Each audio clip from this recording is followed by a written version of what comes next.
నమస్తే, welcome to ప్రజాప్రతినిధి news.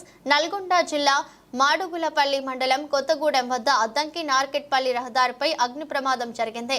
ప్రయాణిస్తున్న కార్ ఇంజన్లో మంటలు చెర్రేగాయి. చూస్తుండగానే మంటలు కారు మొత్తం వ్యాపించాయి. మంటలు గమనించి కారులో ఉన్న ప్రయాణికుడిని అద్దాలు పగలగొట్టి బయటకు తీశారు స్థానికులు. గాయాలతో ఆకస్మానికి స్థితిలో ఉన్న ప్రయాణికుడిని చికిత్స నిమిత్తం 108 వాహనంలో నల్గొండ ఆసుపత్రికి తరలించారు. త్రుటిలో ప్రాణాపాయం తప్పింది. ఈ ప్రమాదంలో కారు పూర్తిగా దగ్ధమైంది. పూర్తి వివరాలు తెలియాల్సి ఉంది. మొత్తం కాలిపోతుందిరా.